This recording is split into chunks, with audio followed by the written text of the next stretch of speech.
जो 6 महीने पहले आपने सीखा, कई बार आपको आज लगता है कि नहीं यार, I am at different level. यानी कि इसका मतलब तो ये है कि आप आज भी सीख रहे हो। आपका लर्निंग सोर्स क्या है? लेकिन सबसे अच्छी बात क्या है किताब पढ़ने में, जब आप किताब 2 साल पहले पढ़ते हैं और उससे जो सीखते हैं, सेम किताब आज पढ़ते हैं तो कुछ अलग सीखते हैं। So true sir. आंख से जो ज्ञान अंदर आता है ना, बजाय कान के, तो उस ज्ञान की जो सस्टेनेबिलिटी है वो लंबे समय तक रहती है। कुछ लोग बोलते हैं कि मोटिवेशन टेम्परेरी होता है, कुछ लोग बोलते हैं कि मोटिवेशन किसी काम करनी है, कुछ लोग बोलते हैं कि गाड़ी को चलाने के लिए मोटिवेशन की जरूरत है। आपका क्या टेक है मोटिवेशन पर? पैसा ही सब कुछ है, कैसे भी कमाना है, hook by crook, I need money, झूठ सच सब बोलता है आदमी, लेकिन आपको कुछ समय के बाद समझ में आता है कि नहीं यार, वो लोगों के फेलियर के सबसे बड़े कारण क्या है सर? अर्जुन ने पूछा कृष्ण से कि ऐसा कौन है इंसान जो जीवन में हार जाता है, ऐसा कौन है जिसे सिद्धियां नहीं मिलती, ऐसा कौन है जो कामयाब हो सकता है लेकिन कामयाब नहीं होता, ऐसा कौन है जिसमें ताकत भी होती है सब कर सकने की लेकिन वो कुछ नहीं कर पाता। तो भगवान कृष्ण एक ही लाइन में उसको आंसर देते हैं, संशयी आत्मा विनिश्चिति। 2 तरह के लोग जिंदगी में फेल होते हैं, पहला जो गुरु बनाते नहीं है, दूसरा जिनके बहुत सारे गुरु होते हैं। Oh wow. तो हमारी जो मानव सभ्यता है वो कितनी कमाल की बात है। एकमात्र ऐसे दास हैं जो एक्चुअली में देव बन गए। जितने मंदिर हनुमान जी के हैं उतने मंदिर तो राम जी के भी नहीं है। अब ये सब वहां खड़े श्री हनुमान सुन रहे हैं, उनको बड़ा दुख हो रहा है कि मेरे जो आराध्य है ना वो रो रहे हैं यार, वो दुखी हैं, अब उनसे रहा नहीं जाता। वे पूरे आत्मविश्वास के साथ कहते हैं, हे भगवान, काल की भी ताकत नहीं कि लक्ष्मण के प्राण ले सके। हमारे यहाँ का व्यक्ति 2 कौड़ी का इंसान, हम 2 टक्के की हमारी औकात, मैं ये करता हूँ, मैं वो करता हूँ, मैंने ऐसा किया, मैंने बड़ी मेहनत की, मैं बहुत मेहनत करता था, मेरे घर के हालात बहुत खराब थे, अब मैंने ये कर लिया। मैं ही साला जिंदगी भर खत्म नहीं होता। जैसे सूर्य के तेज से अंधेरे का मिट जाना सत्य है, जैसे चंद्रमा की स्थिति से सागर की लहरों का विचलित हो जाना सत्य है, जितनी जरूरी बीमार व्यक्ति के लिए औषधि है, अंधे के लिए लाठी है, बुढ़ापे के लिए योग्य संतान है, उतना ही जरूरी इस घोर कलयुग में राम का नाम है। स्वामी परमहंस के अनगिनत शिष्यों में एक ही व्यक्ति क्यों विवेकानंद बना? मुनि सांदीपनि के अनगिनत शिष्यों में क्यों कृष्ण ही गीता की रचना कर पाए? मुनि विश्वामित्र के आश्रम में भी शिष्यों की कमी नहीं थी, पर दूसरा राम क्यों नहीं हुआ? एडिक्शन का ये डेफिनेशन मैंने आज तक नहीं सुना था। मतलब वाह, मतलब this is amazing sir. Simple है यार, इसको समझने के लिए कोई पीएचडी करने की जरूरत थोड़ी है।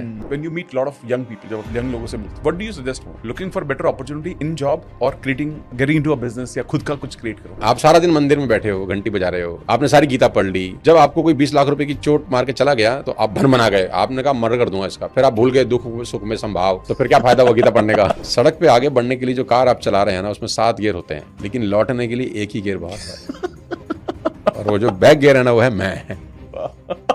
लौटने के लिए 7 गियर थोड़ी चाहिए, लौटने के लिए तो एक ही गियर चाहिए।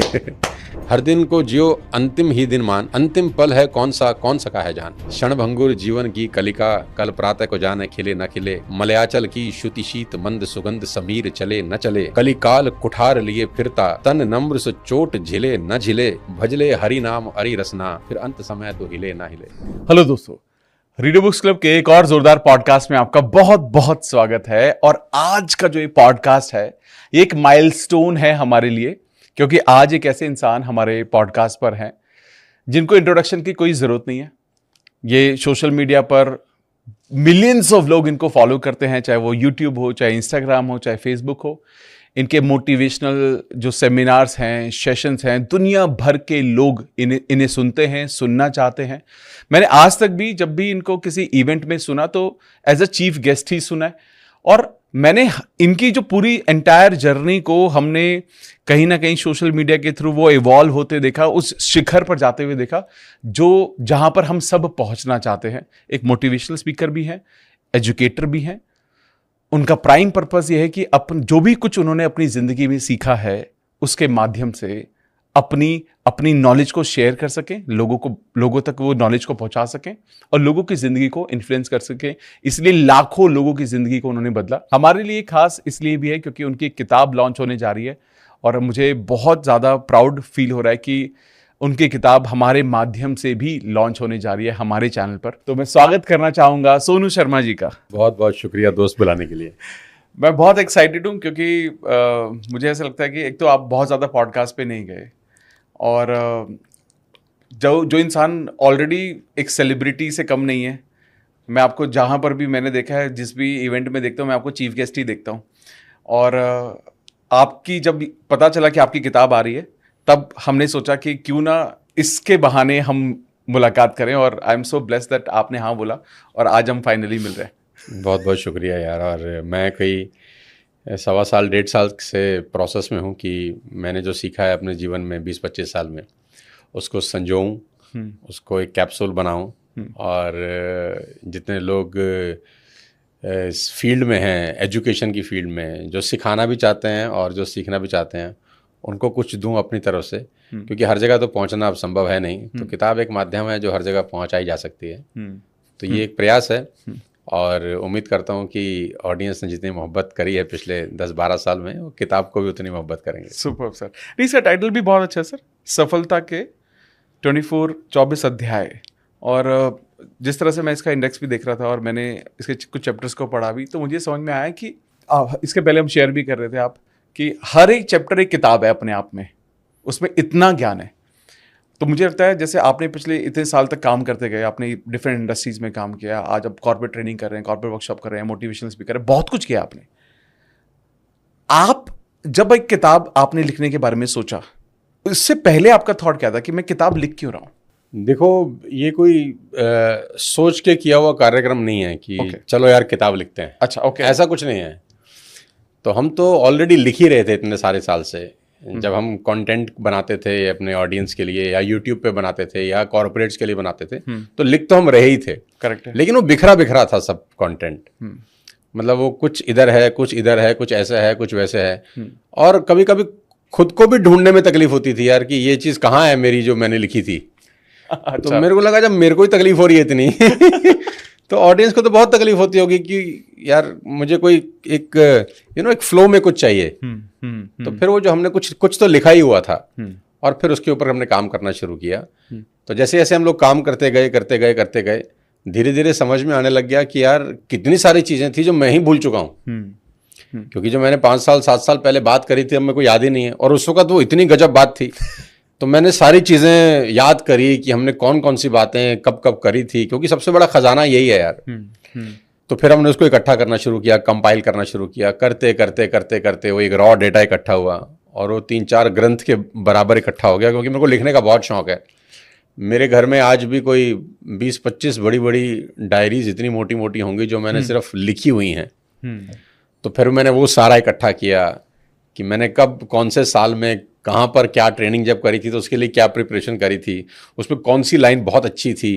तो वो सारा इकट्ठा किया, करते वो पूरे 2-3 सूटकेस टाइप भर गए। तो फिर मैं वो 2-3 सूटकेस लेके कहीं ट्रैवल करने के लिए 3-4 दिन के लिए चला गया, क्योंकि मुझे पता था कि मैं घर में रहूँगा या मैं ऑफिस में रहूँगा तो मेरे से होगा नहीं। बीच बीच में कोई ना कोई नोटिफिकेशन, कोई डिस्टर्बेंस आएगा। तो मैं जब 3-4 दिन वहाँ गया, 3-4 दिन के बाद जब मैं वापस आया, तो फिर मैंने उसको स्क्वीज़ कर दिया, और उन सारे सूटकेस का माल कोई 2-3 किताबों टाइप कहानी में आ गया।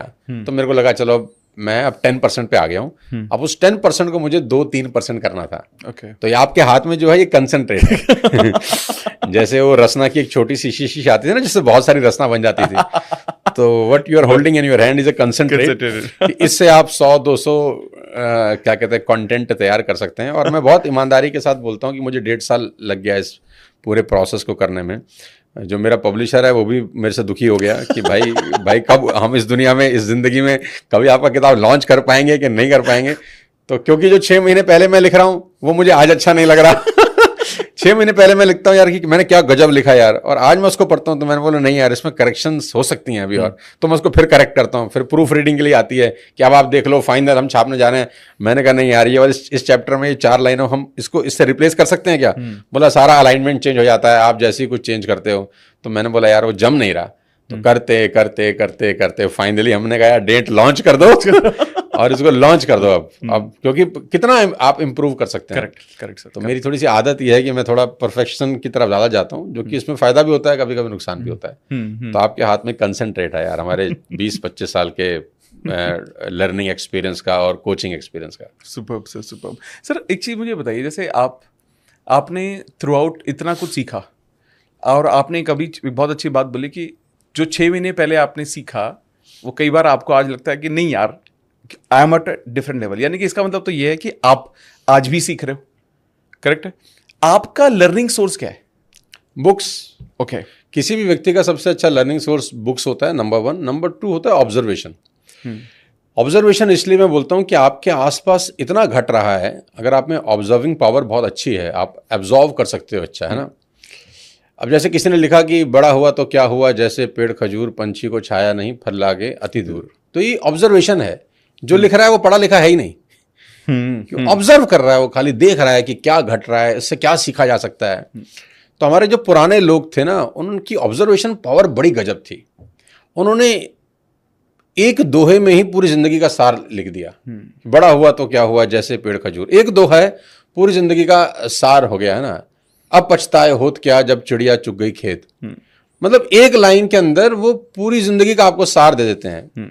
आजकल का जो जनरेशन है वो ऑब्जर्वेशन नहीं करता, उसमें डिस्ट्रैक्शन इतनी है, वो इतना कंटेंट देख रहा है कि अब जो ऑब्जर्वेशन है ना, कि वो एब्जॉर्व कर सकता है आसपास की सराउंडिंग से बहुत सारी चीजें, वो मिसिंग है। लोगों को मुहावरे नहीं आते, लोगों को दोहे नहीं आते।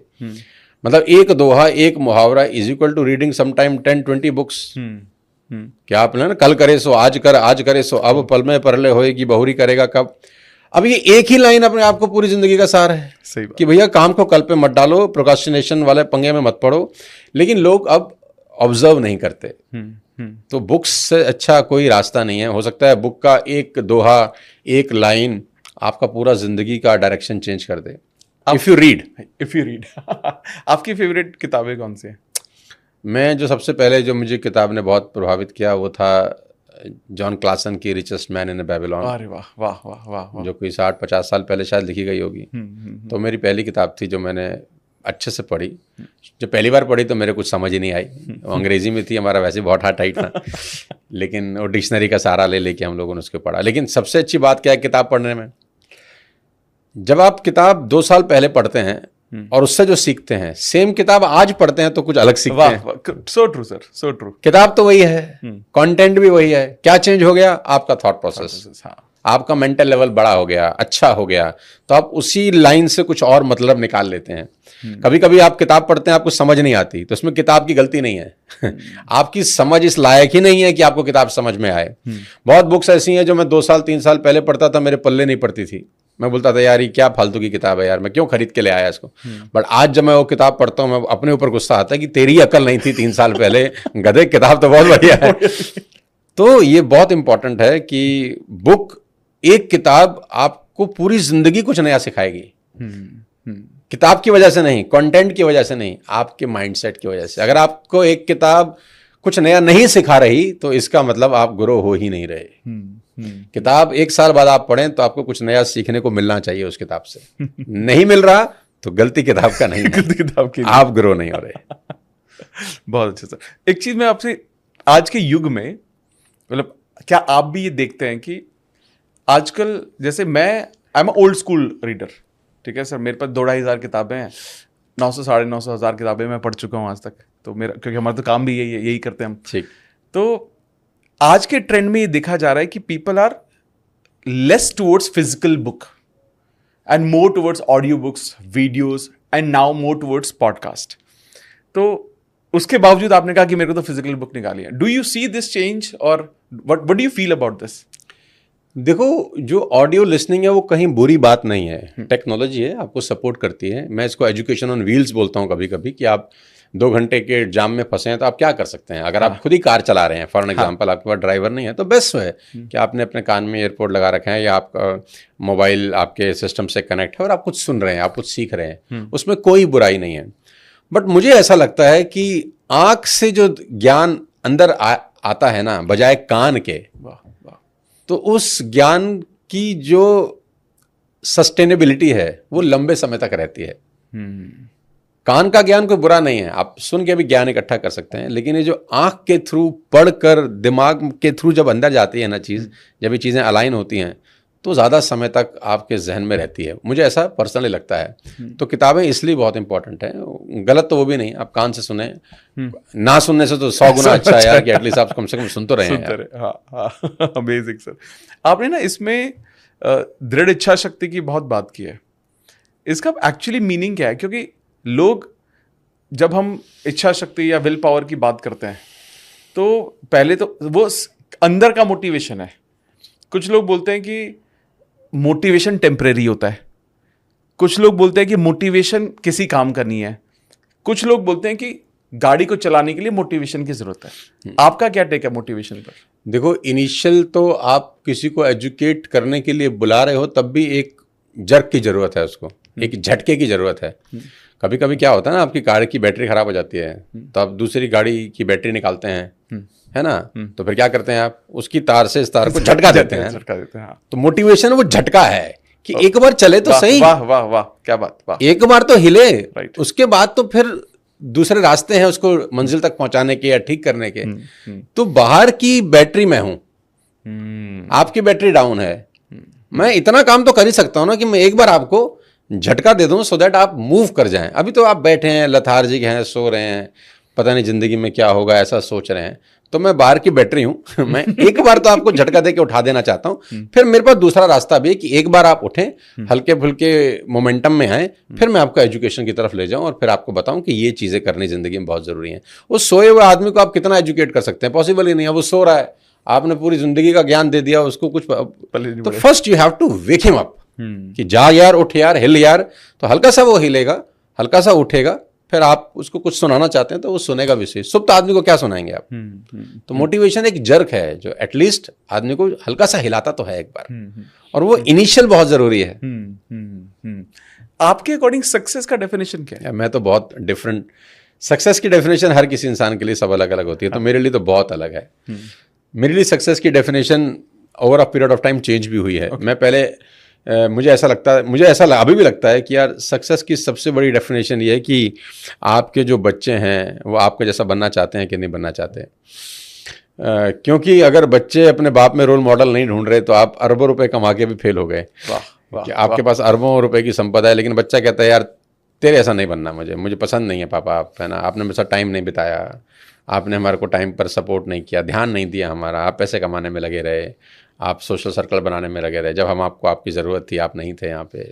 जो भी ABCD रीजंस हो सकते हैं। तो मैं चाहता हूँ बच्चे अगर आप में रोल मॉडल ढूंढ रहे हैं, आपके पास पैसे नहीं भी हैं ना तो आप सफल हैं यार।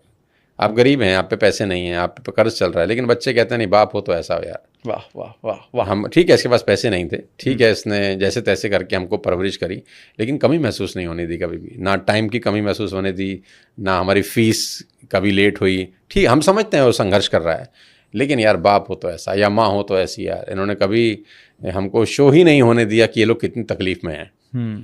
तो आप सफल हैं यार। फिर कोई फर्क नहीं पड़ता आपको कोई रत्न मिल रहा है, भारत रत्न मिल रहा है, कि आपको कोई अवार्ड रिवॉर्ड मिल रहे नहीं। वो जो 2 बच्चे या 3 बच्चे आपके घर में खेल रहे हैं ना, उनकी नज़र में आप महान है ना, तो आप महान है, पहला डेफिनेशन। दूसरा आपके माँ बाप, दूसरा आपके माँ बाप को अगर लगता है कि ज़िंदगी में जब जब मेरा घर में या मैं जब जब जन्म लूँ और मेरी औलाद हो तो इस जैसी होनी चाहिए।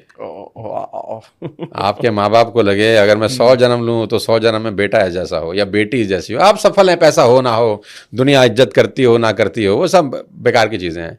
लेकिन आप अरबों रुपए कमा गए, दुनिया आपके लिए ताली बजा रही है और बाप ही माथा पीट रहा है कि क्या पैदा कर दिया आदमी, तो फिर मुझे लगता है आप हार गए। फिर वो मेरे को पर्सनली ऐसा लगता है कि नहीं, आप फिर सफल नहीं है यार। आपके माँ आपके बाप जिन्होंने पैदा किया, आपका मलमूत्र उठाया, कौन उठा सकता है माँ बाप के अलावा? बच्चे का मलमूत्र कौन साफ कर सकता है? कोई नहीं साफ कर सकता। जो अर्धांगनी जो बहुत प्यार करती है वो भी एक बार नाक सिकोड़ लेगी कि नहीं नहीं यार ये तो थोड़ा सा ज़्यादा हो गया, लेकिन माँ बाप करते हैं, खुशी खुशी करते हैं। ऐसा भी नहीं कि वो उदास होकर करेंगे, खुशी खुशी करेंगे। तो उनकी नज़र में आपको लेकर चमक है कि नहीं, वो आपको देखकर खुश होते हैं कि नहीं होते। आप जब घर में आते हैं तो उनके चेहरे पे खुशी आती है कि नहीं आती। आप जब बाहर जाते हैं वो उदास होते हैं कि नहीं होते। तो मुझे लगता है यार कि आप सफल हैं अगर आप अपने बच्चों की नज़र में महान हैं और अपने माँ बाप की नज़र में महान हैं। इवन योर वाइफ भी आपको कंसिडर इसमें कर सकते हैं। तो आपका जो परिवार है आप उसके लिए रोल मॉडल हैं, तो आप सफल हैं। पैसा हो ना हो, इज्जत हो ना हो। फिर लेकिन फिर पैसे का कितना इंपॉर्टेंट रोल है लाइफ में? पैसे का इंपॉर्टेंस है, पैसे का बहुत इंपॉर्टेंस है, क्योंकि हर खरीदे जाने वाली चीज़ पैसे से आती है ना। ऐसा तो है ही नहीं कि आप हॉस्पिटल में आप पापा को एडमिट करना है या मदर को एडमिट करना है तो यू नीड मनी ना। करेक्ट।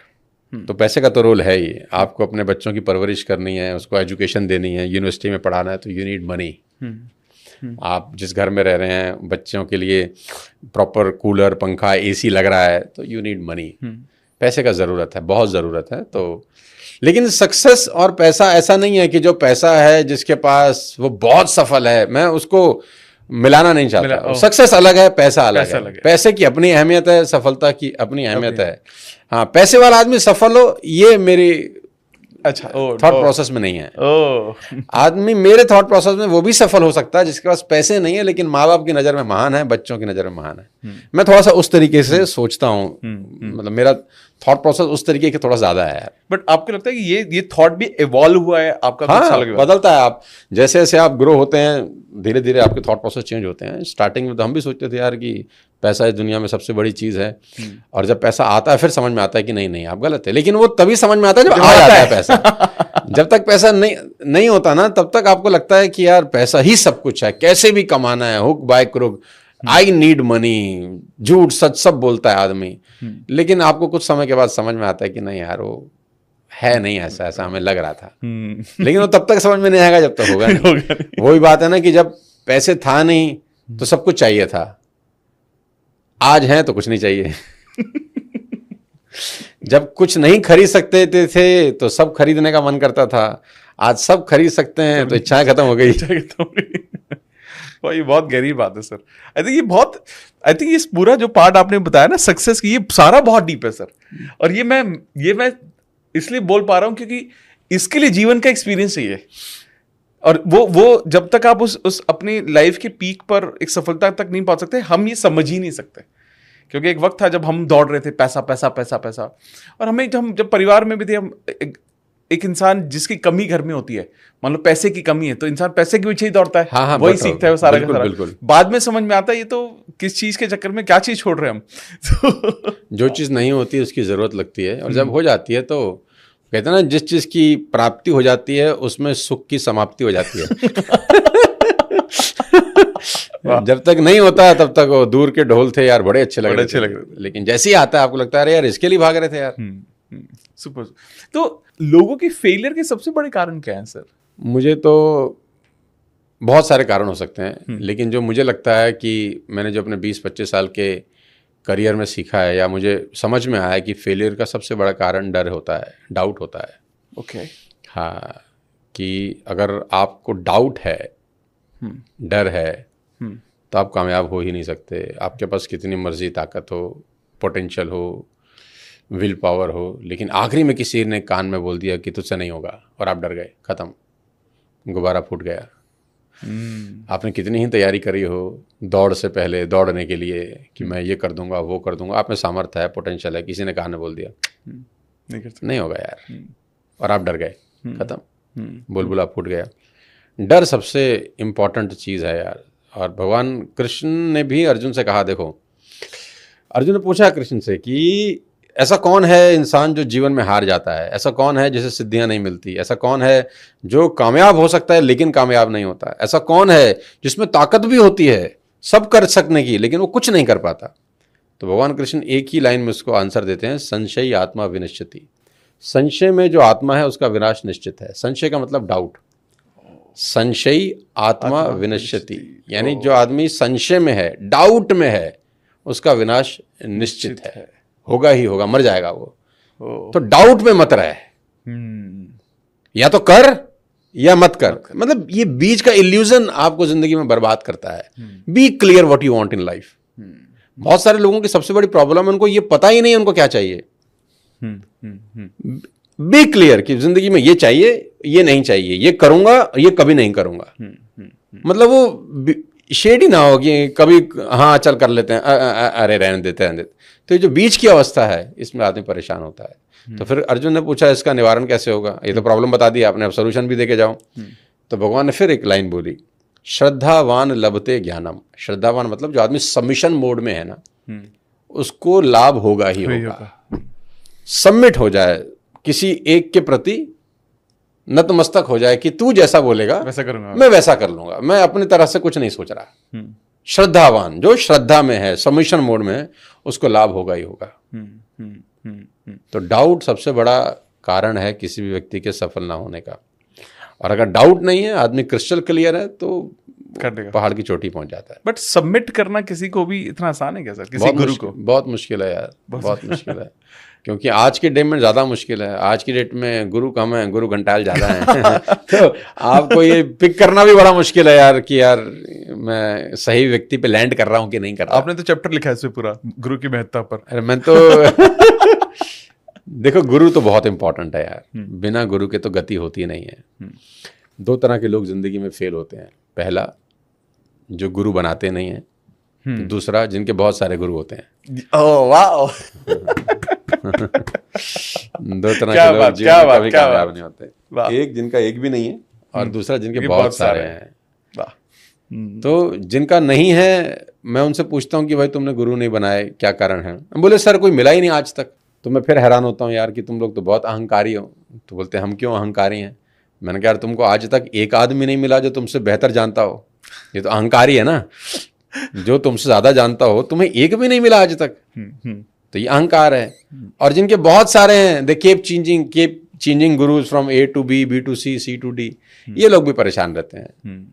क्योंकि कुछ दिनों के बाद जिनको बनाया होता है उसमें कमी नजर आती है, फिर दूसरा ढूंढते हैं, फिर उसमें कमी नजर आती है, फिर तीसरा ढूंढते हैं। तो वो कमियां लोगों में नहीं है, वो तो खुद के अंदर होती हैं, लेकिन दिखती सामने वाले के अंदर है। ये बहुत डीप है सर ये बात। मतलब मैं कुछ दिन पहले एक सेशन कर रहा था, वहां पर उस सेशन के दौरान मुझे किसी ने एक सवाल किया कि सर आपने एक बात बोली, वहां तो ये बोलते हैं, वहां ये बोलते हैं, मैंने वहां ये बोलते हैं। मैंने कहा भाई तेरे को तू भाई क्या ही सीख रहा है। मतलब यही सबसे बड़ा कंफ्यूजन है, क्योंकि हर किसी इंसान का अपना एक्सपीरियंस अलग है और वो अपने एक्सपीरियंस से सही बताने की कोशिश करता है, बट उसके पर्सपेक्टिव अलग हो सकता है, जिसकी वजह से लोग कंफ्यूज होते जाते हैं। वाह, ये बहुत इंपॉर्टेंट पॉइंट था सर, बहुत ही important. Amazing sir.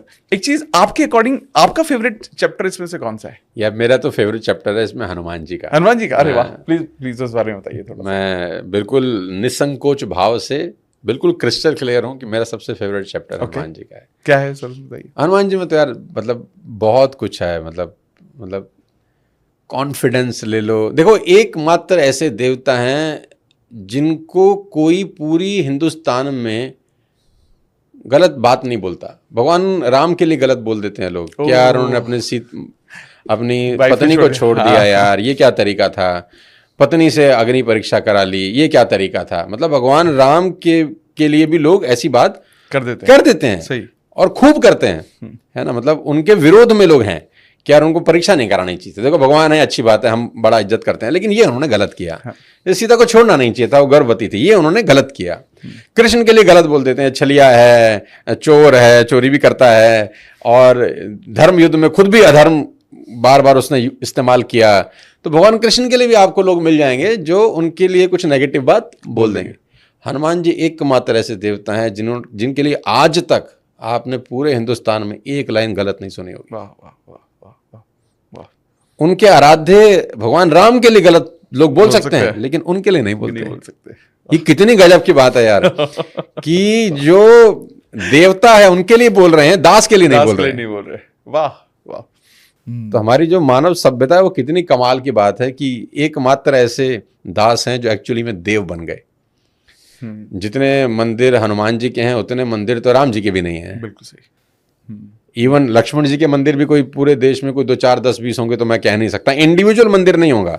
Ram ji के साथ उनको राम मंदिर में स्थान मिला होगा तो अलग बात है, लेकिन इंडिविजुअल मंदिर मुझे नहीं लगता होगा, या मुझे पता नहीं। सीता जी के भी इंडिविजुअल मंदिर होंगे कि नहीं, 2 4 10 20 50 हो सकते हैं, पता नहीं। तो वो सीता जी लक्ष्मण जी वही हैं जहाँ राम दरबार है, लेकिन हनुमान जी के इंडिविजुअल मंदिर हैं, और शायद राम जी से ज्यादा है, शायद नहीं 100% ज्यादा है। करेक्ट। तो आप समझ लो ना यार वो क्या क्या व्यक्तित्व रहे होंगे यार, कि मतलब जो दास से देव हो गए। और कितना कुछ सीखने को है। मतलब इस किताब में तो एक चैप्टर है पूरा का पूरा श्री हनुमान जी के ऊपर, और मतलब आप पढ़ेंगे तो रोंगटे खड़े। हाँ, मैं मचल रहा हूँ कि मुझे आप दो तुरंत यार, है ना। मैं देखूं कहाँ है, 249 पेज पर है ये है। हमने इसमें करीब करीब उनके व्यक्तित्व में जो बेस्ट हम सोच सकते थे कि हम लिखें, वो हमने लिखा है इसमें, है ना। अब इसमें एक सीख है कि लक्ष्मण जी मूर्छित हैं, मेघनाथ ने शक्ति मारी है, भगवान राम बहुत दुखी हैं, अपने अनुज लक्ष्मण का सिर अपनी गोद में रखकर बैठे हैं। अयोध्या की याद आती है, माँ सुमित्रा का चेहरा याद आता है, लक्ष्मण जी की पत्नी उर्मिला की याद आती है। बेहोश पड़े लक्ष्मण की ओर देखकर श्री राम कहते हैं, हे सुमित्रा नंदन, तुम्हारी माँ ने तुम्हारा हाथ मेरे हाथ में सौंपा था मेरी सेवा करने के लिए, और आज तुम इस हाल में पड़े हो, खड़े क्यों नहीं होते? कुछ भी होता था तो तुम मुझे सलाह देते थे। हे लक्ष्मण, मैं अयोध्या जाकर क्या मुंह दिखाऊंगा कि अपनी पत्नी को पाने के चक्कर में भाई को खो दिया? अब ये राम कह रहे हैं जब लक्ष्मण मूर्छित है, लक्ष्मण की जो सर है अपनी गोद में रखकर। अब ये सब वहां खड़े श्री हनुमान सुन रहे हैं, उनको बड़ा दुख हो रहा है कि मेरे जो आराध्य हैं ना वो रो रहे हैं यार, वो दुखी हैं, अब उनसे रहा नहीं जाता। वे पूरे आत्मविश्वास के साथ कहते हैं, हे भगवान, काल की भी ताकत नहीं कि लक्ष्मण के प्राण ले सकें। अगर आप आज्ञा करें एक छलांग लगाकर चांद को ले आऊं और उसको निचोड़कर उसमें से अमृत निकालकर लक्ष्मण जी के मुंह में रख के उन्हें जीवित कर दूं। अगर आप आज्ञा दें ऐसा नहीं बोल रहा कि मैं अभी कर, अगर आप आज्ञा दें तो एक छलांग लगाकर चांद को ले आऊं और उसको निचोड़कर उसमें से अमृत निकालकर लक्ष्मण जी के मुंह में रखकर उन्हें जीवित कर दूं। हे प्रभु, जो आप आज्ञा दें तो पैर की एक ही लात से धरती को फाड़कर पाताल लोक में जाकर जहां सर्प अमृत कुंड की रक्षा करते हैं अमृत ले आऊं और उससे लक्ष्मण को स्नान करा दूं। आप आदेश करें तो काल को भी पकड़कर यहां ले आऊं। सिर्फ आप एक बार बोल दें, लेकिन आप रोइए नहीं। आत्मविश्वास कितना बड़ा हो सकता है किसी भी इंसान का, अगर वो अपने गुरु के सबमिशन मोड में है। वो एक ही बात बोल रहे हैं, आप आज्ञा, आप एक बार बोल दो बस। खाली वो तो खुद भी कर सकते हैं ना कि अभी कराता हूं मैं, छोड़ो यार, लेकिन आप एक बार बोल दो तो मैं ये सब भी कर सकता हूं। तो आप रो नहीं।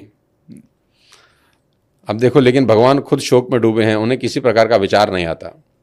अब जामवंत जी विभीषण से कहते हैं कि आप कोई रास्ता बताइए, तो विभीषण जी बोलते हैं कि फिर आप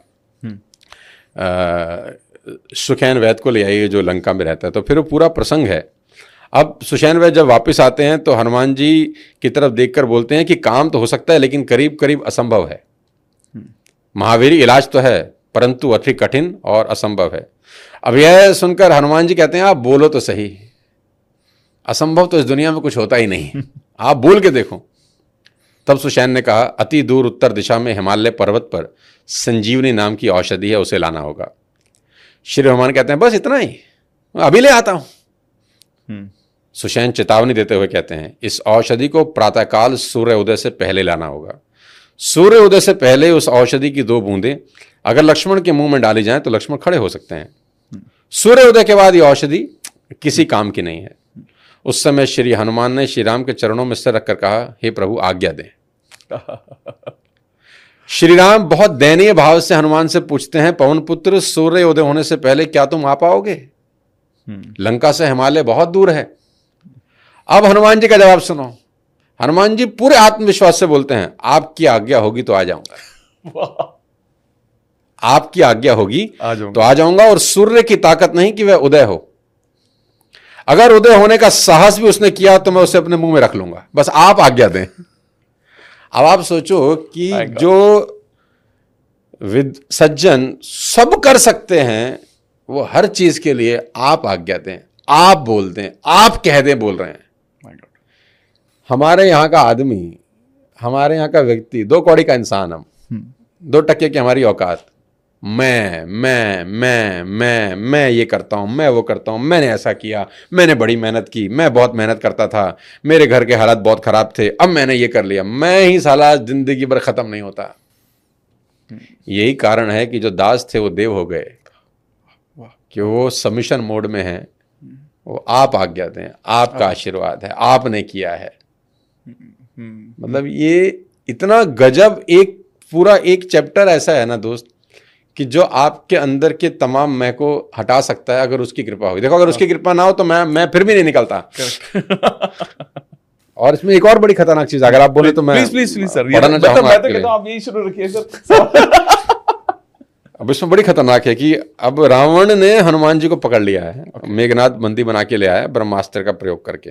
ठीक, अब सबसे बड़ी बुराई क्या, देखो उसमें लिखा है, सबसे बड़ी बुराई किसी के जीवन में क्या है, वो है डर। लालच, ईर्ष्या और नफरत जैसी बुराइयां भी इतनी बुरी नहीं जितना डरपोक होना है। कहते हैं ना, जो डर गया समझो मर गया।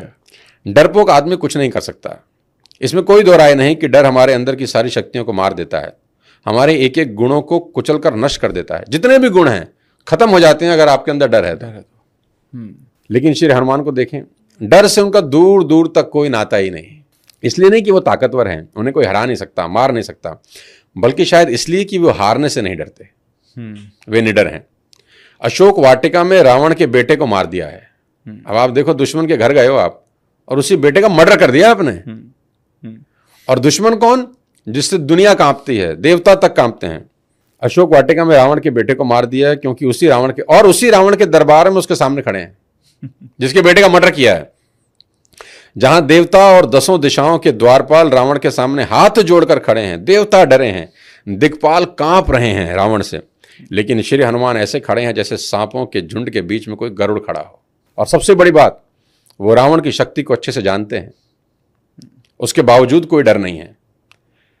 कोई बच्चा अगर खेल खेल में सांप पकड़ लेना या खेल खेल में शेर के मुंह में हाथ डाल दे तो कोई बहादुरी नहीं है, क्योंकि वो जानता ही नहीं है। लेकिन अगर जानते हुए आप शेर के मुंह में हाथ डाल रहे हैं तो फिर बहादुरी है। तो हनुमान जानते हैं कि रावण कौन है, और रावण तो सोच ही नहीं सकता कि कोई उसकी ताकत जानने के बाद ऐसा निडर होकर उसके सामने खड़ा हो, बेटे का मर्डर करके भी। सभा में रावण श्री हनुमान का सबसे पहले अपमान करता है। मेघनाथ से पूछता है, क्या इसी बंदर ने अक्षय कुमार को मार डाला? और हनुमान जी का नाम नहीं लेता वो बंदर। मेघनाथ कहते हैं, महाराज इसको पकड़ने के लिए मुझे ब्रह्मास्त्र का प्रयोग करना पड़ा, यह कोई साधारण बानर नहीं है। यह सुनकर रावण कहता है, इस बंदर को पकड़ने के लिए इस बंदर को ब्रह्मास्त्र चलाना पड़ा तुझे? मेघनाथ कहता है, पिताजी ये बंदर वैसा है नहीं जैसा आपको दिख रहा है। अब हनुमान चुपचाप दोनों की बात सुन रहे हैं, जिसमें उनका सिर्फ अपमान हो रहा है। और ऐसे माहौल में जहां केवल अपमान ही हो रहा है, हनुमान धैर्य रखते हैं, बिल्कुल नहीं डरते, निडर हैं। और इन सभी अपमानजनक स्थितियों में उनके चेहरे की रेखाएं बिल्कुल नहीं बदलती। बेहद शांत स्वभाव है। श्री हनुमान को देखकर रावण दुर्वचन बोलता हुआ खूब हंसता है। फिर अचानक बेटे का वध ध्यान आता है तो उदास हो जाता है, और फिर कहता भी है, क्या तूने मेरा नाम कभी अपने कानों से सुना नहीं? मैं तुझे बड़ा निशंक देख रहा हूं। और यह निशंकता ही हनुमान की समस्त केंद्रियों का, शक्तियों का केंद्र है। वे किसी से नहीं डरते, क्योंकि उनके मन में जरा भी डाउट नहीं है। और इसमें लिखा है, मैंने, याद रखना, संदेह ही डर पैदा करता है, डाउट डर पैदा करता है। अब इसमें बहुत कमाल की चीज है यार। और हनुमान फिर उसको ज्ञान भी दे रहे हैं कि हे रावण, मैं प्रतिज्ञा करके कहता हूं कि हजारों शंकर, विष्णु और ब्रह्मा भी श्री राम के साथ द्रोह करने वाले तुझे नहीं बचा सकते। एक तो उसके बेटे को मार दिया है और ऊपर से अब उसको धमका भी रहे हैं, मेरी मानो तो माता जानकी को प्रभु राम के पास वापस लौटा दो। राम जी शरणागतों के रक्षक और दया के सागर हैं, और तुम्हारा अपराध भूलकर तुम्हें शरण में रख लेंगे। अब रावण का गुस्सा 7वें आसमान पर है। एक तो बेटे को मार दिया, ऐसे उसके दरबार में ऐसा किसी ने कहा ही नहीं आज तक, और वो कह नहीं रहे, उसको घूर घूर के बता रहे हैं।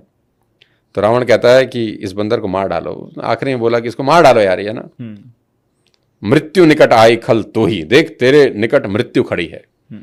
तो कहते हैं कि रावण ने काल की अधिशासी शक्ति मृत्यु को रावण ने हनुमान जी के बगल में खड़ा कर दिया। मृत्यु बिल्कुल बगल में खड़ी थी, पर हनुमान मुस्कुरा रहे हैं। तो रावण ने बोला, तुझे डर नहीं लगता, हंसता क्यों है? मृत्यु बगल में खड़ी है। बोला, खड़ी तो मेरे बगल में है, देख तुझे रही है। खड़ी मेरे बगल में है, देख तुझे रही है। तो हनुमान जी से रावण ने कहा, मुझे क्यों देख रही है? बोला, हमसे तो पूछने आई है किसका काम अभी समाप्त कर दूं या रुकूं। तो मैं तो रोके हुआ हूं कि अगर बातों से मान जाए तो ठीक है, नहीं तो बाद में जो होगा वो तो देखे जाएगा फिर। अब डर कहाँ है? ना डर है, ना डाउट है, और उसके सामने खड़े होकर बात कर रहे हैं। देवता भी कांपते हैं जिसके नाम से। काल को जिसने बांध रखा है, जिस शनि देव से दुनिया कांपती है, उस शनि देव को बांध रखा है। और उस व्यक्ति के सामने खड़े होकर बिना डर के कोई अगर व्यक्ति बात कर रहा है तो वो श्री हनुमान जी के अलावा और कौन हो सकता है यार। तो इतना कुछ सीखने को है, इतना खतरनाक। और एक नहीं, ऐसे कम से कम 20 इंसिडेंट्स हैं इसके अंदर जो हमने लिखने का कोशिश किया है। लिखाया था हमने, इसको अपनी भाषा में बांटा है। ऐसा तो हमने कोई नई चीज़ तो लिखी नहीं है, अपनी भाषा में, और उसमें अलग मैसेज देने की कोशिश करी है। ऑडियंस जब पढ़ेंगी तो मुझे पूरा विश्वास है कि एक चैप्टर ही शायद उनकी पूरी जिंदगी को बदल सकता है। इसमें आपने भगवान श्री कृष्ण के बारे में भी एक चैप्टर, भगवान कृष्ण के बारे में भी चैप्टर लिखा है, भगवान राम के बारे में भी लिखा है, चाणक्य के बारे में भी लिखा है। हाँ, ओके। कुछ मतलब जो मेरे फेवरेट हैं उनके बारे में लिखा है। भगवान राम की तो मैं क्या ही बोलूं यार, वो बहुत ही गजब हैं यार, बहुत गजब हैं। और इसमें बहुत सारी चीज़ हैं कि राम भगवान इसमें लिखा है कि मैंने बड़े से बड़ा पराक्रमी जब युद्ध लड़ता है तो दो संभावनाएं होती हैं, या तो वो विजय का तिलक लगाता है या फिर पराजय का कलंक धारण करता है। पर राम जी के साथ ऐसा नहीं है। जब भी उन्होंने युद्ध किया तो युद्ध ही नहीं, शत्रु को भी जीत लिया। बड़ी राम जी ने अपने जीवन में जो कुछ भी किया, कहा, सब मिसाल बन गया। करुणा, दया, न्याय की मूर्ति राम जी के लिए मर्यादा पुरुषोत्तम उपाधि नहीं है, यथार्थ सत्य है। जैसे सूर्य के तेज से अंधेरे का मिट जाना सत्य है, जैसे चंद्रमा की स्थिति से सागर की लहरों का विचलित हो जाना सत्य है, जितनी जरूरी बीमार व्यक्ति के लिए औषधि है, अंधे के लिए लाठी है, बुढ़ापे के लिए योग्य संतान है, उतना ही जरूरी इस घोर कलयुग में राम का नाम है। संसार में ऐसा कौन है यार जिसे राम के जैसा पुत्र, राम के जैसा मित्र, राम के जैसा भाई, राम के जैसा पति, राम के जैसा राजा और यहां तक कि राम के जैसा मर्यादित शत्रु ना चाहिए। वाह, सो ट्रू। शत्रु भी जिसको बनाया उससे भी मर्यादा रखी। रावण को भी 2 बार समझाने के लिए दूत भेजे। अब आप सोचो, कोई किसी की वाइफ को किडनैप करके ले जाए और उसमें सामर्थ्य हो उसको मारने की, वो क्या उससे कोई दूत भेजेगा उसको? हम तो तुरंत गोली मार देंगे अगर हमें सामर्थ्य होगा। और किसी ने छेड़ भी दिया, वो तो उठा के ले गया था।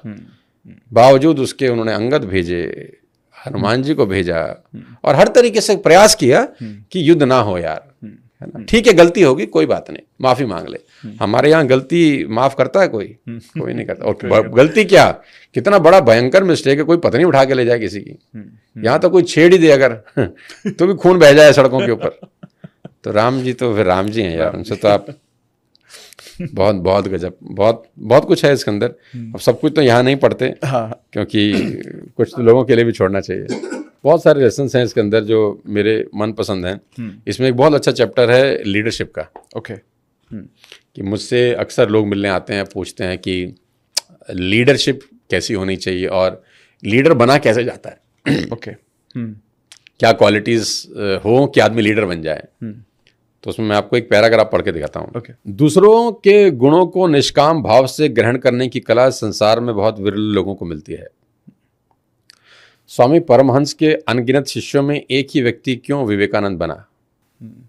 शिष्य तो बहुत थे, एक ही व्यक्ति विवेकानंद कैसे बन गया? मुनि सांदीपनी के अनगिनत शिष्यों में क्यों कृष्ण ही गीता की रचना कर पाए? सांदीपनी के आश्रम में कोई शिष्यों की तो कमी नहीं थी, बहुत सारे शिष्य थे, कृष्ण ही क्यों गीता बना पाए? मुनि विशिष्ट विश्वामित्र के आश्रम में भी शिष्यों की कमी नहीं थी, पर दूसरा राम क्यों नहीं हुआ? महात्मा गांधी के लाखों अनुयायियों में क्यों कोई एक जवाहर बनता है? ये सब प्रश्न आज भी अपना उत्तर तलाश कर रहे हैं। महान लोगों से गुण ग्रहण करने की कला आपको दूसरों से अलग कर देती है। ये बड़ी इंपॉर्टेंट लाइन है। महान लोगों से गुण ग्रहण करने की कला आपको दूसरों से अलग कर देती है। वो गुण 100 के 100 शिष्य ग्रहण कर सकते हैं, लेकिन 100 करते नहीं हैं। करता कोई एक ही है। तो महान लोगों से गुण ग्रहण करने की कला आपको दूसरों से अलग कर देती है। व्यक्ति सदैव अपने मुख से अपनी बड़ाई और दूसरों के अवगुणों का व्याख्यान करने के लिए प्रसिद्ध रहा है। अपनी बड़ाई करता है और दूसरों की गलतियां गिनाता है। करेक्ट। तो जो लीडरशिप है ना, वो बिल्कुल अलग है यार, कि वो अपनी कमियां गिनाए और दूसरों की बड़ाई करे। तो ये बहुत सारी चीजें हैं कि लीडर बनने के लिए आपको क्या क्या करना है, क्या करें कि लीडर बन जाएं, और वो लीडर जिसको दुनिया फॉलो करे। तो पूरा का पूरा चैप्टर है लीडरशिप के ऊपर। सुपर। तो ऑडियंस पढ़ेंगी तो उनको बहुत अच्छा लगेगा। इसमें आपने एक चैप्टर और बताया जिसमें आपने, चैप्टर का नाम है नशा करो। नशा करो, हाँ। वो थोड़ा सरकाज़्म में लिखा है हमने। तो नशा करो। हाँ, तो वो प्लीज बताइए ना। अच्छा, आपने ढूंढ लिया उसमें है वो। नशा करो बहुत बड़ा है। तो उसमें लिखा है वो नशा ही क्या जो रात को किया और सुबह उतर जाए। ओके। नशा तो वो होता है जो एक बार चढ़े तो फिर सारी जिंदगी ना उतरे, और वो नशा है काम का, मेहनत का नशा, अपने सपने पूरे करने का नशा, भारत को एक बेहतर भारत बनाने का नशा। अगर ऐसा नशा सिर चढ़कर बोले तो बात है कुछ। वो नशा क्या है जो रात पिया और सुबह फिर वैसी हो गए। तो नशा तो वो होना चाहिए जो एक बार चढ़ जाए और फिर उसका खुमार पूरी जिंदगी रहे यार। पूरी जिंदगी रहना चाहिए। तो इसमें यह है कि इस बात से कोई इनकार नहीं कर सकता कि किसी भी देश की कामयाबी उसकी युवा शक्ति से है। युवा में इतिहास लिखने की ताकत है और हौसला भी। लेकिन क्या करें अगर युवा शक्ति का एक बहुत बड़ा हिस्सा नशे को अपना भविष्य बना ले और उसी में अंदर तक उतर जाए।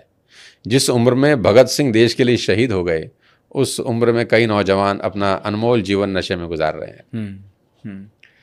अगर आप खुद से प्यार करते हैं तो निश्चित ये अध्याय आपके जीवन के प्रति एक अलग नज़रिए से परिचित करवाएगा।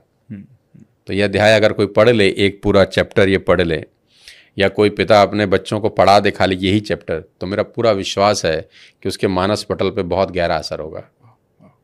कि 23 साल की उम्र में भगत सिंह फांसी पे चढ़ गया यार, और जिस देश में तुम लगा रहे हो उस देश के लिए मुझे दुख भी होता है कभी कभी। मैं टर्मिनल 3 जाता हूँ, आप भी जाते होंगे, सबसे पहले दुकानें ही शराब की हैं। हाँ।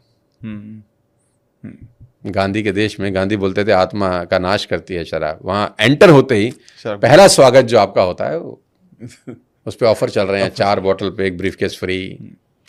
तो अगर ये कहानी होगी तो फिर आप किस भारत की बात कर रहे हैं और कैसा निर्माण होगा। आप गुड़गांव चले जाएं, मैं बहुत रिगार्ड करता हूँ गुड़गांव का, बहुत रोजगार दिया उसने। शाम को देखो आप 5 बजे के बाद सबसे ज्यादा तो वहीं ठेके हैं सारे। ठेके तो है ही नहीं सर, वो शोरूम है। शोरूम, हाँ करेक्ट, इतने प्रीमियम शोरूम। लाइटें लगी हैं, रोज दिवाली है उनकी। हाँ। और आप ही को लगता है कि पता नहीं ऐसा क्या है यार अंदर, जो नहीं पीता उसको अपने आप में ऑब्सेशन हो रहा है, फोमो हो रहा है यार, ये ऐसा क्या है यार। और वहां पर आजकल क्या चल रहा है, मैं तो बहुत लोगों से मिलता जुलता हूँ आजकल, तो जैसे आप बिग बाजार में या मोर में जाते हैं ना, ट्रॉली लेके सामान उठाते हैं और रखते हैं। आजकल उस ठेकों के अंदर वो ट्रॉली है, and you will not believe कि लोग लाख 2-2 लाख रुपए का शॉपिंग एक साथ करते हैं उसके अंदर। वो ट्रॉली लेके जाते हैं, वो पिक करते हैं और आखिर में बिल होता है 1 लाख, 1.5 लाख, 2 लाख का। क्या आदमी, क्या औरतें, क्या बच्चे, क्या यंगस्टर। आप शाम को चले जाओ, पार्किंग में आपको पैर रखने की जगह नहीं मिलेगी। और दूसरी तरफ सरकार के खुद के भी ठेके हैं, ऐसा नहीं है। और दूसरी तरफ वो शराब उन्मूलन अभियान भी सरकारें चलाती हैं। देखो कितना मजे की बात है। सरकार कहती है भाई पियो भी सही, लेकिन हम तुम्हारा जुगाड़ भी कर देंगे ताकि तुम दूर हो जाओ यार। तो नशा करो, मैं तो कहता हूँ यार बहुत सारी चीजें हैं, खाली यही चीज थोड़ी रह गई है इस दुनिया में। इस डिस्ट्रैक्शन का सबसे बड़ा कारण क्या है सर? देखो नशा या कोई भी एडिक्शन क्यों लगती है, एक इंग्लिश के 2 वर्ड्स हैं जिसको हम बोलते हैं स्पीडी रिवॉर्ड। कोई भी एडिक्शन के लगने के पीछे speedy reward is the only reason. Speedy reward बोले तो कि एक्शन का रिएक्शन आपको जहां तुरंत मिलता है तो वहां एडिक्शन लगती है। आपने 2 ड्रिंक ली, 3 ड्रिंक लिए, आपने कुछ एक्शन किया और उसका रिएक्शन क्या मिला, आपको सुरूर चढ़ गया, आप एक अलग दुनिया में पहुंच गए। करेक्ट। तो आपको तुरंत रिजल्ट मिला, आपने जो एक्टिविटी की उसका रिजल्ट आपके सामने तुरंत आ गया। तो कुछ भी आप करते हो रिजल्ट मिलता है तो आपको उसकी लत लगती है। रिजल्ट अच्छा हो या बुरा हो वो अलग बात है। जुए की लत क्यों लगती है कि आपने पैसा लगाया और अगले 2 सेकंड में 5 सेकंड में you will get an reward. Award reward, हारे जीते वो अलग बात है, लेकिन प्रोडक्ट जो है, बाय प्रोडक्ट, वो तुरंत मिलता है। सोशल मीडिया की लत क्यों लगती है लोगों को? सोशल मीडिया में भी स्पीडी रिवॉर्ड है। आपने एक पोस्ट अपलोड करी, किसी ने लाइक कर दिया, किसी ने कमेंट कर दिया, किसी ने शेयर कर दिया, तो ये स्पीडी रिवॉर्ड है कि आपने कुछ किया, उसके एवज में कुछ आपको होता हुआ दिख रहा है। और उन चीजों की लत नहीं लगती जिसमें स्पीडी रिवॉर्ड नहीं मिलता। जैसे आप किताब पढ़ते हो, आपने पूरी किताब पढ़ ली, आपको क्या रिवॉर्ड मिला? कुछ नहीं मिला। रिवॉर्ड के नाम पर आपको कुछ होता हुआ नजर नहीं आ रहा। हाँ। तो लत नहीं लगती। जिम जाने की लत नहीं लगती, 7 दिन के बाद भी आप वैसे के वैसे हो। सही बात है, करेक्ट है। जिन चीजों में रिवॉर्ड स्पीडी होते हैं उनकी लत लग जाती है। चाहे वो जुआ हो, चाहे वो सोशल मीडिया हो, चाहे वो कोई भी चीज हो जिसमें तुरंत रिजल्ट दिखता है। अब मान लेते हैं आपने 5 पैक पिए, 10 पैक पिए, कुछ नहीं हुआ, आप पियोगे ही नहीं आज के बाद। हो ही नहीं रहा कुछ यार। हाँ, फायदा क्या है, पैसे भी खराब कर रहे हैं। अब किताब पढ़ने से होता नहीं ना कुछ। आप 2 किताब पढ़ लो तो क्या आपका बैंक बैलेंस बढ़ जाएगा? बिल्कुल नहीं बढ़ेगा। लेकिन अगर आप ये 1 साल तक करोगे तो आपको फर्क दिखाई देगा। लेकिन 1 साल तक रुकेगा नहीं, क्योंकि स्पीडी रिवॉर्ड नहीं मिल रहा। करेक्ट।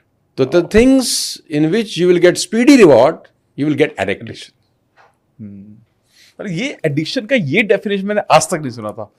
मतलब वाह, मतलब this is amazing sir. Simple है यार। इसको समझने के लिए कोई पीएचडी करने की जरूरत थोड़ी है। लेकिन पीएचडी करने के बाद भी इतनी सी बात समझ में नहीं आती। पर कितनी गहरी बात है सर ये। इसीलिए हमें जितना भी एडिक्शन हो रहा है, चाहे वो क्रिकेट की बैटिंग एप्स हैं, Speedy ये reward. सब स्पीडी की, Speedy reward. जल्दी पैसा बनाने वाले, इसलिए लोग ज्यादा फंसते हैं। रिजल्ट, चाहे जुए में आप हार रहे हो लेकिन रिजल्ट तो मिल रहा है ना। हाँ, जहां रिजल्ट मिल रहे हैं तुरंत, वहां एडिक्शन है। एडिक्शन है। जहां रिजल्ट नहीं मिल रहे वहां एडिक्शन नहीं है। आप मॉर्निंग वॉक करने जाओ, क्या रिजल्ट मिलेगा 5 दिन? आप वैसे के वैसे हो। 5 दिन बाद उतना ही वजन है आपका। आप बोले हटा यार, कुछ हो ही नहीं रहा। 5 पैक लगाओ, आ रहे, मजा आ गया यार, कुछ हो रहा है यार, कुछ हो रहा जुम रहा है। है। यानी जो मैंने किया उसका रिजल्ट मिला। और हम लोग तुरंत रिजल्ट चाहने वाली प्रजाति हैं। हमको सब कुछ तुरंत मैगी स्टाइल में चाहिए। अब तो और भी स्पीड अप होता जा रहा है धीरे धीरे सारी चीजें। अब तो एआई के रोल को आप कितना अहम मानते हैं आज के युग में से? देखो, इसके ना फायदे भी हैं और सो कॉल्ड हर चीज़ का कुछ फायदा है, कुछ नुकसान है, लेकिन मैं फायदे की तरफ ज़्यादा हूँ। हाँ, ओके। एक नई टेक्नोलॉजी है, आपकी सपोर्ट कर रही है, और टेक्नोलॉजी को आप दुश्मन नहीं मान सकते। आप शुरू शुरू में चीज़ें कभी कभी समझ नहीं आती बस, और धीरे धीरे इवॉल्व होती रहती हैं। आज कमियां भी होंगी इसके अंदर, धीरे धीरे मैनकाइंड, ह्यूमन ब्रेन उसको ठीक करेगा, बट कुल मिला के उसका रिजल्ट बहुत सकारात्मक है। और जॉब्स बढ़ेंगी मुझे ऐसा लगता है, और क्रिएटिविटी बढ़ जाएगी मुझे ऐसा लगता है। जो काम 10 घंटे में हो रहा था वो 1 घंटे में हो रहा है या आधे घंटे में हो रहा है। टाइम बचेगा आपका। तो हर नई टेक्नोलॉजी आपके लिए प्लस ही लेकर आती है। कुछ माइनस रहते हैं 2-4-5%, उसको इग्नोर मारना चाहिए मेरे ख्याल से। 95% फ़ायदा ही देगी आपको। सुपर। सर, आज के टाइम में when you meet lot of young people, जब आप यंग लोगों से मिलते हो, what do you suggest more, looking for better opportunity in job और creating, getting into a business, या खुद का कुछ क्रिएट करो? देखो, मैं हर आदमी को, जो स्टूडेंट जिनको मैं पढ़ाता हूँ, मैं कुछ यूनिवर्सिटी में जाता हूँ पढ़ाने के लिए, तो मैं बच्चों को एक ही बात बोलता हूँ कि first 4 to 5 years of your life are the most important, most precious. These 5 years are like your prime time. Like रात को 9 बजे न्यूज़ चैनल जब आता है ना, तो उसका प्राइम टाइम है। हाँ। अगर आप उस पर 10 सेकंड की ऐड डालते हैं तो 15 लाख रुपए लेता है वो। कोई भी न्यूज़ चैनल हो, 2-4 लाख ऊपर नीचे हो सकता है वहाँ। हाँ। मोटा मोटा 15 लाख रुपए 10 सेकंड की ऐड है। लेकिन उसी न्यूज़ चैनल पे अगर आप सुबह 9 बजे ऐड लगाते हो तो 15 लाख रुपए नहीं लगते, फिर 5 लाख में हो जाती है। न्यूज़ चैनल अपने प्राइम टाइम का बेस्ट चार्ज करता है आपसे। करेक्ट। तो ये जो 5 साल है ना आपकी लाइफ के, बच्चों को मैं बोलता हूँ, ये आपका प्राइम टाइम है। इसका बेस्ट चार्ज करना है अपने को, क्योंकि ये टाइम बार बार नहीं आएगा। ये जो 20 से 25 साल है ना, ये 60 से 65 साल की वैल्यू वो नहीं है जो 20 से 25 साल की है। ये आपका प्राइम टाइम है। इस प्राइम टाइम में जड़ें जितनी गहरी, जितनी मजबूत हो जाएंगी, पेड़ उतना ही बड़ा खड़ा होगा, आंधी तूफान से डरेगा नहीं, कोई उसका बाल बांका नहीं कर सकता। एक बार जड़ें गलत गहरी हो जाएं तब भी ऐसा ही होता है। जड़ें तो जड़ी हैं, अच्छी हों चाहे खराब हों, एक बार गहरी हो जाएं उसको उखाड़ना बहुत मुश्किल होता है। जैसे कि एक गुरु अपने शिष्य के साथ कहीं जा रहे थे, तो जाते जाते वो कोई इतना उंगली जितना पौधा लगा हुआ था ज़मीन में, तो गुरु ने शिष्य को बोला तो उसको उखाड़ दे। तो उसने 2 उंगली से ऐसे खट से उखाड़ दिया। थोड़े से आगे गए तो पौधा कोई 2 फुट का था, तो गुरु ने कहा इसको उखाड़ दे। तो उसने हल्का से हाथ लगाया, वो उखड़ गया। 4-5 फुट का पेड़ लगा था, गुरु जी ने कहा अब इसको उखाड़ दो, तो थोड़ी सी उसको मशक्कत करनी पड़ी, वो भी उखड़ गया। आगे गए तो एक बरगद का पेड़ लगा था, वो बहुत कोई 30-40 फुट ऊंचा। तो गुरु ने कहा बेटा अब इसको उखाड़ दें। तो उसने कहा गुरु जी आप पागल हो, ये कैसे उखड़ेगा? तो गुरु ने कहा यही सिखाना चाहता हूँ, जड़ें एक बार गहरी हो जाती हैं तो उखाड़ना बहुत मुश्किल होता है। तो ये अच्छी जड़ें हैं कि बुरी जड़ें हैं, ये पहले 5 साल में लग जाएंगी और ज़िंदगी भर आपके साथ रहेंगी। तो these 5 years are most important, most crucial. अब बात आती है जॉब और बिजनेस की, तो मैं ऐसा मानता हूँ कि पहले 5 साल किसी भी लड़के लड़की को रगड़ना चाहिए सड़क पे।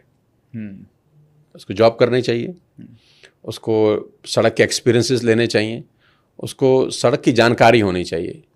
क्योंकि होता क्या है ना, मैं जब कॉरपोरेट्स में प्रोग्राम देता हूँ, या हम when we sit in a corporate offices और बोर्ड रूम में बहुत लोग ऐसे होते हैं जिनको सड़क का कुछ नहीं पता होता। और सबसे आसान होता है बोर्ड रूम में टारगेट सेट कर लेना। वाइट बोर्ड होता है, एक मार्कर होता है, कुछ मर्जी लिख दो, किसी के बाप का क्या जाता है। तो टारगेट सेट होते हैं 18 डिग्री पे, एग्जीक्यूशन होता है 45 डिग्री पे, वो मैच ही नहीं करता आपस में।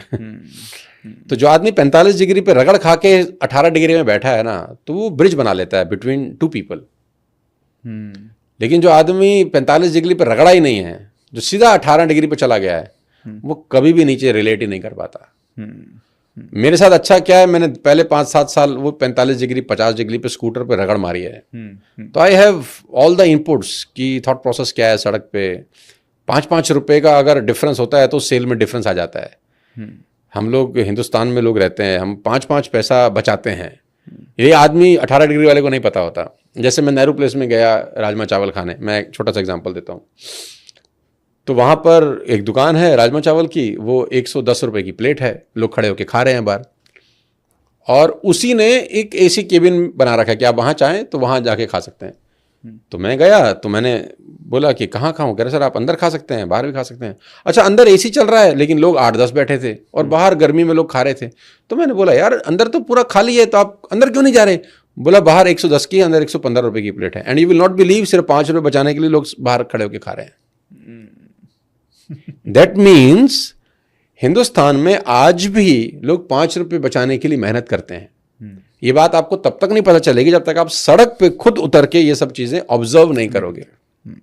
और जब ये चीजें आपको समझ में आती हैं तो बोर्ड रूम में आपका काम करने का तरीका बदल जाता है। आपको पता होता है कि कस्टमर नहीं 5 रुपए के लिए सेल गिर जाएगी, या प्राइस जरा सा भी ओवर होगा तो क्वांटिटी बल्क नहीं होगी, फिर कम हो जाएगा। लेकिन आपको समझ ही नहीं होगी ये सब चीजें अगर, तो फिर अपने मन से वहां पॉलिसी बनाओगे, फिर वो चलती नहीं है कंपनीज में। तो पहले 5 साल लड़का लड़की कोई भी हो तो रगड़े सड़क पे, वो अपना उपहास झेले, लोग उसका मजाक बनाएं, और उसको एक बार तो ऐसा भी एहसास हो कि यार ये पैदा होके तो गलती होगी शायद। तो पहले 5 साल में तो उसके धुएं निकल जाने चाहिए। लेकिन वो धुएं फिर उसकी जिंदगी भर, वो जो उसका भाप इंजन है ना, हाँ, वो बढ़िया बना देते हैं। तो हर बच्चे के लिए एक ही कहना चाहता हूँ कि पहले 5 साल आपके टफ होने चाहिए, जिंदगी ईजी हो जाएगी। पहले 5 साल ईजी हो गए, जिंदगी टफ हो जाएगी। होगा दोनों, टफ भी होगा, ईजी भी होगा। कॉल तुम्हारी है, पहले 5 साल टफ करने हैं कि बाकी के 50 साल। आपका उन लोगों को क्या कहना है, जैसे जैसे आई एम श्योर आपके साथ आपकी बड़ी टीम है। आज जब हम रिक्रूटमेंट के बारे में सोचते हैं, लोगों को हायर करने की, यंग लोगों को हायर करने के बारे में सोचते हैं, तो कई बार ऐसा देखा जाता है कि people are so comfortable working from home, not coming to office and work, it has got different commitment needed. तो आपको लगता है कि ये this is a wrong direction to work on, और या वक्त के साथ चलना चाहिए? देखो, दोनों के पॉजिटिव हैं और दोनों के ही नेगेटिव हैं। वर्क फ्रॉम होम का टाइम बचाता है आज के इस ट्रैफिक के दौर में, कोई दोहराई नहीं है इसके अंदर।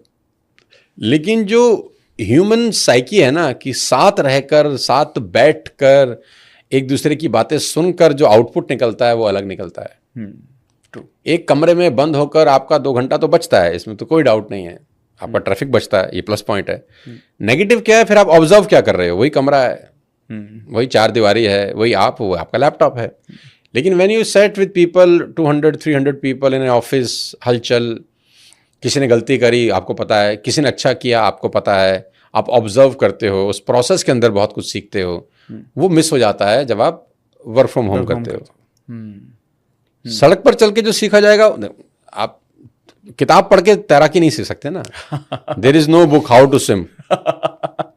कुछ चीजें आपको प्रैक्टिकल ही करनी पड़ेंगी। काश कोई ऐसी किताब होती है ना, हम पढ़ लेते, हाउ टू स्विम, पढ़ा और आप स्विमिंग सीख गए। नहीं, यू हैव टू, आपको पानी में कूदना पड़ेगा ना। वो पानी नाक में जाएगा, आप परेशान होंगे, आपका मन करेगा नहीं मुझसे नहीं होगा, है ना, आप थोड़ा सा डॉल करेंगे।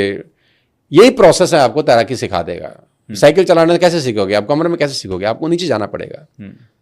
तो देयर आर थिंग्स जिसके लिए आपको सड़क पे जाना ही पड़ेगा। You have no options. Better ये है कि हम इंफ्रास्ट्रक्चर पे काम करें और लोग वर्क फ्रॉम होम कल्चर छोड़ के दफ्तर ही जाएं। देखो, कुछ चीजें पुरानी है ना, ओल्ड इज गोल्ड जिसको बोलते हैं, आप उसको छेड़छाड़ मत करो उसके अंदर। ये कॉम्प्लीमेंट्री तो हो सकता है, ये खाने में अचार हो सकता है, लेकिन सिर्फ अचार से प्लेट भर दूं तो मजा नहीं आएगा। ये जो वर्क फ्रॉम होम है, खाने का अचार है खाली, बस इतना सही है, बस उसी में आनंद लो। वंस इन अ वाइल हो गया, जूम होगी घर में, कभी इमरजेंसी मीटिंग हो गई, लेकिन वो जो घर से जाना है ना दफ्तर, दफ्तर से वापस आना है, दोपहर को लंच खोलना है, दोस्त बनाने हैं, दोस्तों के साथ बैठ के चाय पीनी है, वो बहुत बड़ी चीज़ मिस हो जाएगी। जैसे आपने भी काफ़ी बात की हनुमान जी के बारे में, भगवान श्री कृष्ण के बारे में, एंड राम जी के बारे में, भगवान राम के बारे में। आप अपना कैसे, मतलब आपके लिए स्पिरिचुअलिटी की तरफ आपका रुझान ज़्यादा है या रिलीजियस हो आप ज़्यादा? देखो यार, बड़ी ना मुहिम सी रेखा है हाँ, दोनों के बीच में। क्योंकि लोग कंफ्यूज होते हैं। मैं इसलिए जान के आपसे ये सवाल किया क्योंकि लोग कंफ्यूज हैं या क्या स्पिरिचुअलिटी है और क्या रिलीजियस है। मैं तो एक ही बात बोलता हूँ, अगर आप इन सब चीज़ों को अपनी लाइफ में इम्प्लीमेंट नहीं करते तो कोई फायदा नहीं है। आप स्पिरिचुअल हो, आप रिलीजियस हो, लेकिन वो आपके व्यवहार में नहीं झलक रहा है। अगर आप उसको आप सारा दिन मंदिर में बैठे हो, घंटी बजा रहे हो, है ना, आपने सारी गीता पढ़ ली, और जब आपको कोई 20 लाख रुपए की चोट मार के चला गया तो आप भन बना गए, आपने कहा मर्डर कर दूंगा इसका, फिर आप भूल गए दुख सुख में संभाव, तो फिर क्या फायदा हुआ गीता पढ़ने का। है ना, आपने रट्टू तोते की तरह रटन तो मार रखा है, लेकिन किसी ने चपाती लगाई तो आपने कहा तेरी ऐसी की तैसी, और उस वक्त कोई गीता याद दिलाए तो और बुरा लगता है कि गीता छोड़, पहले इसको निपट लूं, गीता तो बाद में पढ़ेंगे, वो तो पढ़ ही लेंगे हम।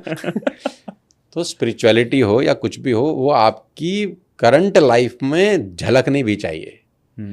आप कितना उसको आत्मसात किए हैं वो इम्पोर्टेंट नहीं है, आप उसको कितना इम्प्लीमेंट किए हैं अपनी पर्सनल ज़िंदगी में, वो बहुत इम्पोर्टेंट है। कि कोई आपको चपत लगाए, आपका कोई नुकसान कर दे, कोई आपको गाली दे दे, तो फिर आप रिएक्ट ना करो, फिर आप वो याद करो कि आपने पढ़ा क्या था, कि इसमें क्या काम करना है, फिर आप वैसा हो जाओ। तो फिर उस स्पिरिचुअलिटी का कोई फ़ायदा है यार, फिर उस रिलीजियस होने का भी कोई फ़ायदा है। लेकिन वो आपके अगर यार अब दो भाई हैं आपस में, और दो भाई आपस में रोज़ एक दूसरे की ऐसी की तैसी कर रहे हैं, लड़ रहे हैं, कोर्ट केस हो रहे हैं, है ना, तो प्रॉपर्टी पे कोर्ट केस हो गया, एक भाई जीत गया, और जीतने की खुशी में उसने अपने घर में राम कथा रख ली। अब बताओ, दो भाइयों का कोर्ट केस दो भाइयों का कोर्ट केस, और एक भाई अपने दूसरे सगे भाई से कोर्ट केस जीत गया, और उस खुशी में उसने घर में राम कथा रख ली। वाह, क्या गजब बात हो रही है। तो भगवान राम भी ऊपर बैठ के सोचते होंगे, वाह बेटा वाह। एक हमारे भाई थे जो गद्दी पे नहीं बैठे, और तू अपने छोटे भाई से कोर्ट केस जीतने के बाद राम कथा कर रहा है और सोचता है कि तुझे पुण्य फल प्राप्त होगा, तो उससे बड़ा मूर्ख कौन है। तो स्पिरिचुअलिटी, आपका रिलीजियस होना आपकी लाइफ में झलकता है कि नहीं झलकता, आप उसको ज़िंदगी में इम्प्लीमेंट करते हैं कि नहीं करते, वो बहुत इंपॉर्टेंट है। आपका आचरण होना चाहिए, उच्चारण बाद में होना चाहिए।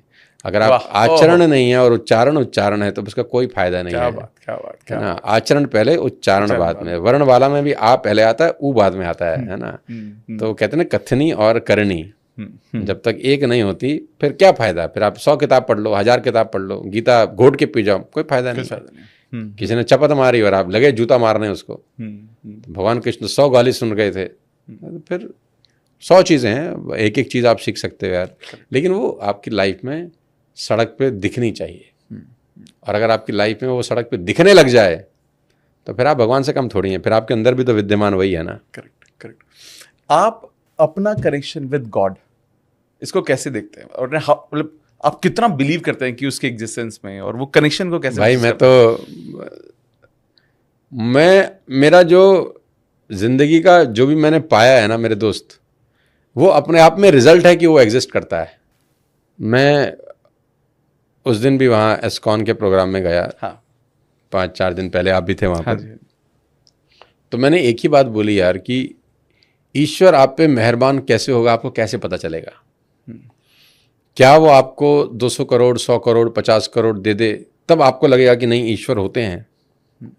या वो आपको मान सम्मान, दुनिया आपके लिए ताली बजा रही है, वो आपको दे दे तब आपको लगेगा कि ईश्वर होते हैं? तो मैंने वहाँ बोला नहीं, ये दोनों ही चीज़ें नहीं है, ना पैसा ना मान सम्मान। ईश्वर होते हैं कि नहीं कैसे पता चलेगा? और आप पे मेहरबान है कि नहीं तो कैसे पता चलेगा? ईश्वर जब आपके जीवन में किसी संत को भेजता है ना,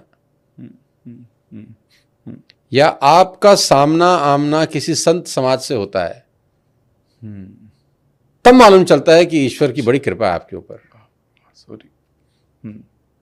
पैसा नहीं, पैसा अरबों बहुत लोगों के पास है, वो बहुत छोटी चीज़ है। मान सम्मान भी नहीं, बहुत छोटी चीज़ है। हाँ, आपके जीवन में कोई संत है कि नहीं है, आप किसी संत के सबमिशन मोड में हैं कि नहीं है। अगर ऐसा है तो ये मान लो कि ईश्वर की आप पे बड़ी कृपा है।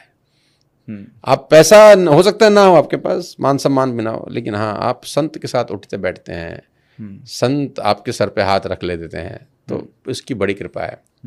और मैं इसलिए ये बात आपसे कह रहा हूँ क्योंकि मेरे पर्सनल जीवन में भगवान की बहुत कृपा है, बहुत कृपा का मतलब। और मेरे ऐसा नालायक आदमी 2 टके का 2 कौड़ी का लड़का जिसको कोई 20,000 रुपये की नौकरी भी सड़क पे नहीं देगा, उसको 100 कंट्री में लोग सुन रहे हैं। इससे बड़ा क्या सबूत है कि भगवान होता है? और कहाँ से सबूत लेकर आए? देखो, हर आदमी को अपनी औकात अंदर से पता होती है। शहर में वो कितना चौधरी हो, दुनिया उसके बारे में कुछ मर्जी बोलती रहे, लेकिन अपने आप में तो वो नंगा है। उसको पता है यार कि एक्चुअली तेरी औकात 2 टके की नहीं है, 2 कौड़ी की नहीं है। खुदा मेहरबान, गधा पहलवान है। तुम आपको अपने, अच्छा देखो, मेरे को मेरे बारे में पता है एक्चुअली। आपको लगता होगा कि यार वो बड़े खतरनाक स्पीकर हैं, अरे भाई बहुत बिजी हैं, कॉर्पोरेट 200 कॉर्पोरेट में काम करते हैं और ये भी करते हैं, वो भी करते हैं, रियल एस्टेट भी करते हैं, ये भी करते हैं, वो भी करते हैं। लेकिन अंदर से मुझे पता है कि मेरे में तो कुछ है ही नहीं यार, फिर भी मुझे इतना सब कुछ दिया जा रहा है। तो इसका मतलब बड़ा साफ है कि उसकी बड़ी कृपा है। उसकी कृपा नहीं होती तो ये पॉसिबल ही नहीं था। और ये तो बहुत छोटी समझ में आने वाली बात है। आदमी मरता वही है जहां उसको लगता है कि मैंने किया। उसका मरण ही वही है जहां उसको लगता है कि मैं करता हूं। जहां मैं प्रधान होता है ना, खत्म हो जाता है आदमी, उल्टी गिनती शुरू हो जाती है। देखो, सड़क पे आगे बढ़ने के लिए जो कार आप चला रहे हैं ना, उसमें 7 गियर होते हैं। आजकल 7 गियर भी आ गए हैं, ठीक, लेकिन लौटने के लिए एक ही गियर बहुत है। और वो जो बैक गियर है ना, वो है मैं। लौटने के लिए 7 गियर थोड़ी चाहिए, लौटने के लिए तो एक ही गियर चाहिए। और जो बैक गियर है उसका नाम है मैं करता हूं। सीता जी ने पूछा, हनुमान जी जब सामने गए ना, तो सीता जी ने सबसे पहले परिचय पूछा, क्योंकि हनुमान जी ने अंगूठी डाल दी थी जो राम जी की लेके गए थे ऊपर से। रावण धमका रहा था। जब हनुमान जी मिलने गए, सीता जी से दर्शन करने गए, तो उस वक्त रावण वहाँ आया हुआ था। रावण धमका रहा था सीता जी को कि मैं तेरे को 1 महीने का टाइम देता हूँ, अगर तूने मेरी बात नहीं मानी तो मैं तेरा गर्दन काट दूंगा।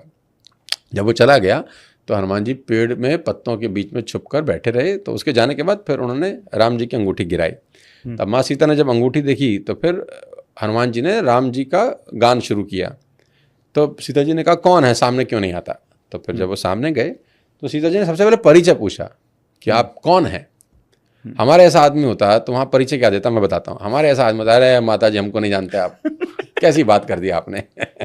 अरे कमाल है यार, हमें नहीं जानते। अरे मैं हनुमान हूँ, इस पूरे समुद्र को मेरे अलावा कोई पार नहीं कर पाया, मैं अकेला आया, किसी के बस का ही नहीं था। हाँ। और राम जी तो मेरे पे डिपेंडेंट है, मैं ना आता तो कौन आता फिर। हाँ। अरे माता जी कैसी बात करते हो, हमें नहीं जान, अरे मैंने सूरज निकल ली, आप हमको नहीं जानते, पूरी दुनिया हमको जानती है। लेकिन नहीं, हनुमान जी ने अपना जो परिचय दिया ना, बेहद गजब है। हनुमान जी का परिचय इस लाइन से शुरू होता है कि राम दूत मैं मातु जानकी, सत्य शपथ करुणा निधान की। राम दूत, मैं राम का दूत हूं। राम दूत मैं मातु जानकी, जानकी मां, मैं राम का दूत हूं। सत्य शपथ, और शपथ खा के कहता हूं, करुण, उन्हीं की शपथ खा के कह रहा हूं। क्योंकि सीता मां राम जी को करुणा निधान बोलती थी, तो करुणा निधान का शब्द इसलिए इस्तेमाल किया ताकि वो रिलेट कर ले कि हाँ ये उनसे मिले होंगे।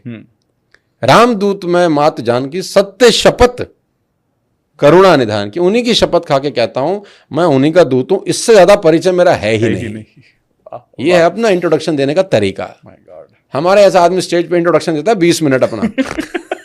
2 टके का 2 कौड़ी का आदमी होता है वो, कब हवा निकल जाए साले की पता ना चले। लेकिन जाता है, अरे मैंने ये बनाया, मैंने वो बनाया, मैंने ये किया और मैंने वो किया। 2 मिनट में हवा निकल जाती है। कुत्ता नहीं पूछता भाई साहब। थोड़ा सा कड़वा शब्द है। जिस दिन हम चले जाएंगे ना, 4 दिन के बाद घर में वैसे ही खाना बन रहा होगा, वैसे ही सलाद कट रहा होगा, वैसे ही हलवा सर्व हो रहा होगा, अचार नहीं आया, चाय नहीं बनी, वही सब हो रहा होगा। और ये 2 कौड़ी का आदमी चौधरी बना घूमता रहता है। थोड़ा ज्यादा डार्क तो नहीं हो गया, कह रहा है खतरनाक गहरी बात तो नहीं कर रहा मैं, कुछ ज्यादा भारी भारी बातें कर रहा हूँ। थोड़ा सा लाइट मोड में बात कर लेते हैं। बहुत गहरी बात है, लेकिन ये कितनी इंपॉर्टेंट है सर, बहुत इंपॉर्टेंट है सर। क्योंकि एक्चुअली में जो आपने कहा ना कि इंसान यही तो जी रहा है, मतलब जो आप कितनी छोटी सी बात की कि हम अपने आप को कैसे एक्सप्रेस करते हैं, वो बहुत इंपॉर्टेंट है। और हम अपने जीवन में अपने आप से ऊपर किसी को देख कर रहे हैं, सबसे ऊपर हम ही हम हैं। इसीलिए कहते हैं पढ़ो, इसीलिए कहते हैं पढ़ो, किताब पढ़ो, ऑब्जर्व करो, देखो जो महापुरुष जीवन जी गए कैसे जी के गए। कितनी बड़ी बात है यार कि एक आदमी अपने 50-60 साल के जीवन के बाद 300-400 पन्नों के अंदर आपको किताब दे देता है यार। 200 रुपए की, 300 रुपए की किताब। आप अपने बच्चे से उधार लेकर किताब खरीद सकते हैं। पैसा, अगर पैसा आपके पास नहीं है तो 200-250 रुपये बच्चा दे देगा उधार, पापा ले लो पढ़ लो। करेक्ट। मतलब कितनी कमाल की चीज़ है। आप 10 लोगों की किताब पढ़ लो और आपको 10 लोगों के बारे में जो उन्होंने अपने 50-50 साल में सीखा था आपने सीख लिया। इससे सस्ता सौदा इस दुनिया में क्या हो सकता है। करेक्ट। फिर भी नहीं करते अपन। क्यों नहीं करते? क्योंकि हमको लगता है हमें क्या जरूरत है, हमें तो सब पता है। यार ये महापुरुषों की जीवनियाँ, कहानियाँ, ये पढ़ने के बाद इम्प्लीमेंट करने का जरूरत है। मैंने कहा ना, खाली पढ़ने से कुछ नहीं होता। सबने बहुत पढ़ रखा है, लेकिन जब इम्प्लीमेंट करने की बारी आती है तो फिर वो चेंज हो जाते हैं। क्योंकि इम्प्लीमेंटेशन बहुत मुश्किल होता है यार, आसान नहीं होता। कि किसी का बाप किसी को 14 साल के लिए निकाल दे घर से और वो बोले बस इतनी सी बात। अब आपको आपके पिताजी बोले कि 5 दिन घर नहीं आना, हम तो लठ लेके बोले अरे क्यों आ रहा है, क्यों नहीं आना भाई। तो इम्प्लीमेंटेशन की जब बात आती है ना तो हम लोगों के हाथ पैर फूल जाते हैं, क्योंकि इम्प्लीमेंटेशन बहुत मुश्किल होता है। करेक्ट। बात करना बहुत आसान होता है। बेहद सुंदर सर। मतलब मुझे लगता है कि देखो, मैं अंडरस्टैंडिंग बताता हूँ जो मैंने समझा आज से पहले आपको। तो मुझे लगता था आप एक मोटिवेशनल स्पीकर हैं, आप ज्ञाता हैं, नॉलेज है आपको बहुत सारी, और मैं आपको ऐसे ही वहीं देखता था हमेशा से।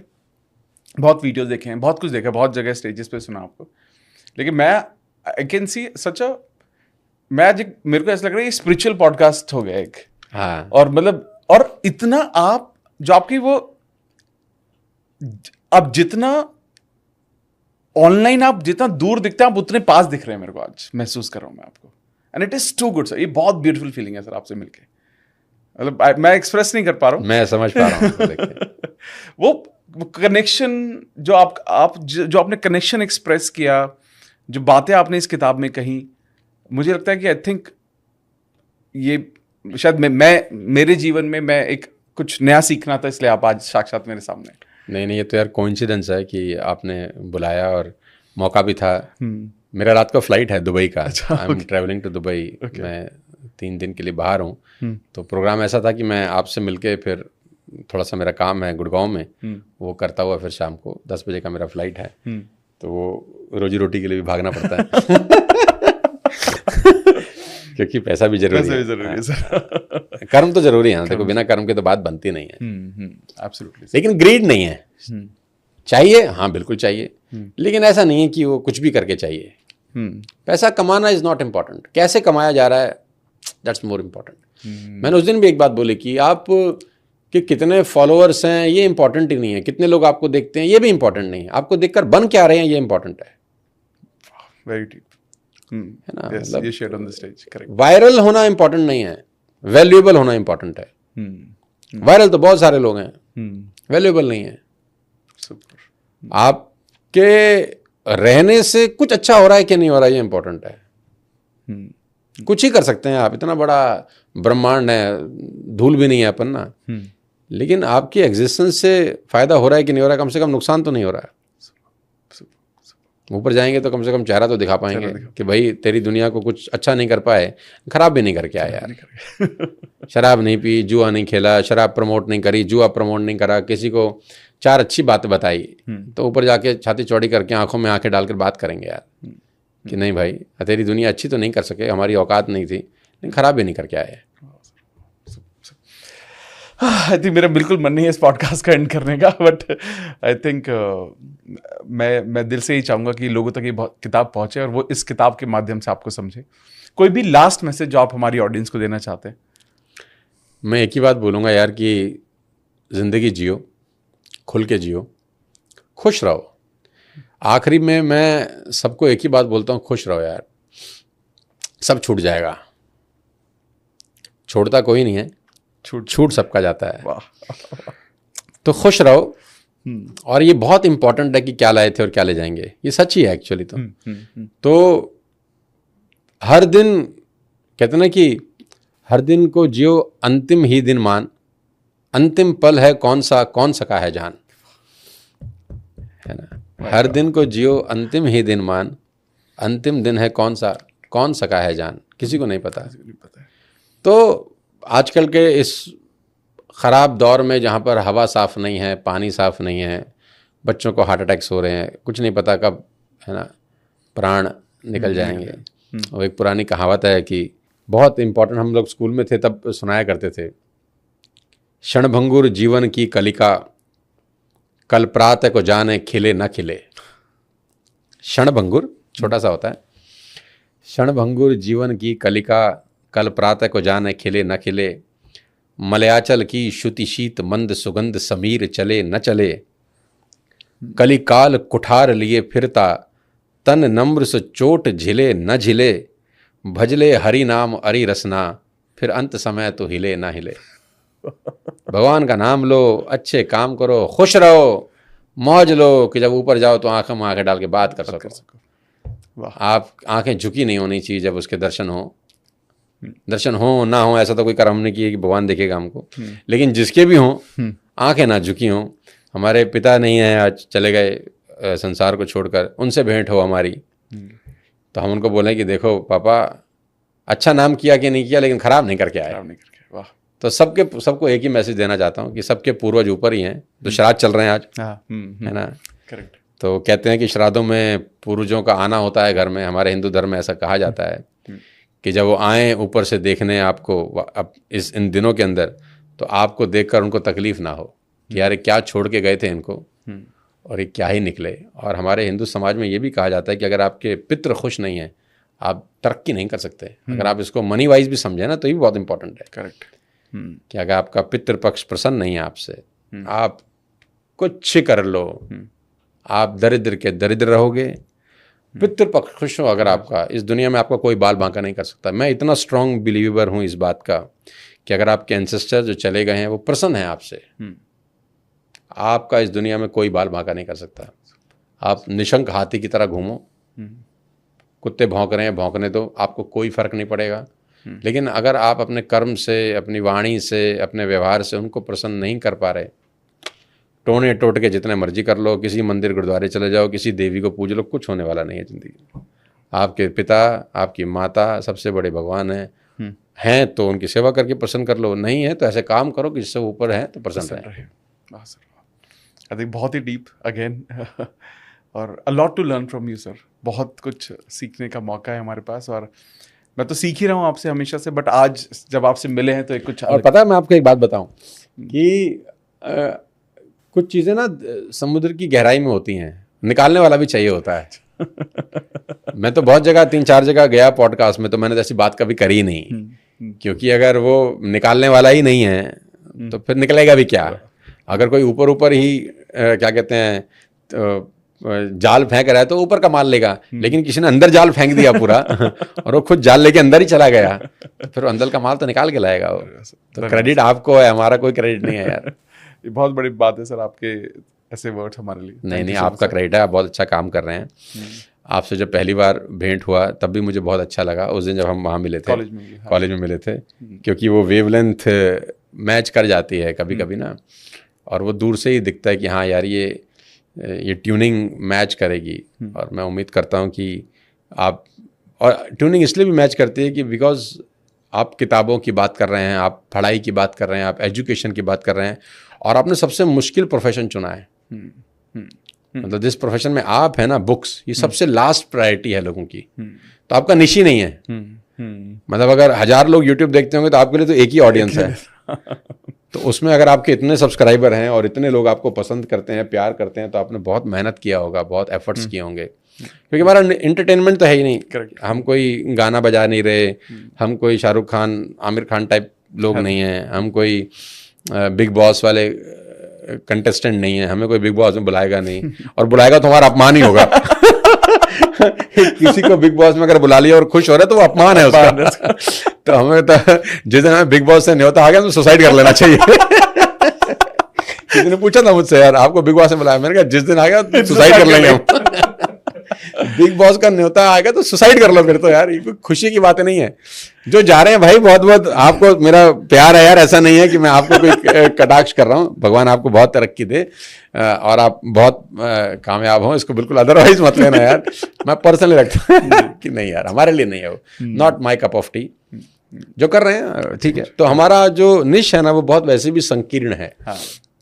बहुत कम लोग हैं जो आज की डेट में पढ़ना चाहते हैं, सीखना चाहते हैं, लेकिन फिर भी बहुत हैं। 100-150 करोड़ की आबादी में अगर 1% भी है तो बहुत है सर। बड़े का छोटा भी बड़ा होता है। तो हम उन तक पहुंच जाएं, यही बहुत है सर। तो यही कोशिश है हमारी, और आपकी तरफ से वर्ड हमारे लिए फर्दर मोटिवेशन का। My best wishes to you and your channel. आपके व्यूअर्स को बहुत बहुत बधाई, शुभकामनाएं। और आपके व्यूअर्स को एक बड़ी इंपॉर्टेंट बात बोल के जाता हूँ कि आप सब सुरक्षित हाथों में हैं। अरे sir, thank you so much sir. You are in the safest hand. Thank you sir. ये बहुत काइंड, ये बहुत बहुत बहुत बड़े वर्ड्स है हमारे लिए। Thank you so much sir for this. और वापस से मैं बोल रहा हूँ कि मन नहीं है आज ये खत्म करें, क्योंकि ये तो इतना ज्ञान मिल रहा है। कहाँ से आप तो इसके इतने सारे कॉर्पोरेट ट्रेनिंग्स में इतने सारे पैसे मिल जाते होंगे यार।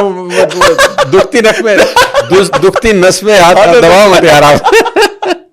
बट ऐसा पर्सनल टाइम आपका मिलना, इतना कुछ सीखना इतने करीब से, एक अलग एनर्जी है। And I am sure about जितने लोग ये पॉडकास्ट देख रहे हैं उनको भी सेम एनर्जी, सेम वाइब्रेशन जारी होगी, और आप समझ पा रहे होंगे कि कैसे किताबें पढ़ना और कंसिस्टेंटली उस लर्निंग मोड में रहना हमें कितना इवॉल्व कर सकता है। आपने भी इस पूरे पॉडकास्ट से बहुत कुछ सीखा होगा। जो भी सीखा आप मुझे कमेंट बॉक्स में ज़रूर बताना। इसके अलावा सर की किताब है, मैं इसका लिंक ज़रूर डाल दूंगा। ध्यान रखना, ये कोई हम प्रमोट नहीं कर रहे हैं, मैंने प्रमोशन के लिए नहीं बुलाया सर को, और किताब का प्रमोट करने का इंटेंट नहीं है ये। लेकिन आपको पता है कि हम हर किताब के बारे में बात करते हैं, और जहाँ तक मैंने अपनी सक्सेस को देखा है, जैसे मैं बहुत सारे लोगों को जानता हूं जो हमें फॉलो करते हैं, वो जानते हैं कि किताब को, फिजिकल किताब को पढ़ने से कितनी जिंदगी बदलती है, कितना हम इवॉल्व करते हैं। तो मेरा सबसे पर्सनल रिकमेंडेशन है, क्योंकि मैंने इसका पूरा इंडेक्स देखा, जाना इस किताब के बारे में, आपको भी समझ में आ गया होगा कि किताब आपके जीवन को कितना हद तक बदल सकती है। 24 अध्याय, 24 चैप्टर आपकी जिंदगी में एक नया पड़ाव, आप एक नए स्टेज पर आ सकते हैं। उसका लिंक मैं डिस्क्रिप्शन में डाल दूंगा। और अगर कोई इतनी मेहनत कर रहा है किताब पर, तो उसका श्रेय भी जाना चाहिए, और उसको बहुत लोगों तक पहुंचना चाहिए। इसके साथ साथ एक बहुत अच्छी बात सर ने बीच में बोली थी कि कोई एक छोटा बच्चा भी अपने पिताजी को दे सकता है। तो मैं ये कहूंगा, अगर आपने अपने लिए ले लिया तो कम से कम कुछ नहीं कर सकते तो एक किताब गिफ्ट तो करो किसी ना किसी को, अगर करनी ही है। जैसे मैं बहुत सारी किताबें गिफ्ट करता हूं, तो मैं अगली जो कुछ लोगों को जो मैं किताबें गिफ्ट करूंगा, तो I would choose this book. So thank you so much guys, आपने इस पॉडकास्ट के अंत तक बने रहे। Thank you so much sir. बहुत बहुत शुक्रिया बुलाने के लिए दोस्त, बहुत बहुत आभार, बहुत बहुत धन्यवाद। Thank you sir, thank you so much sir.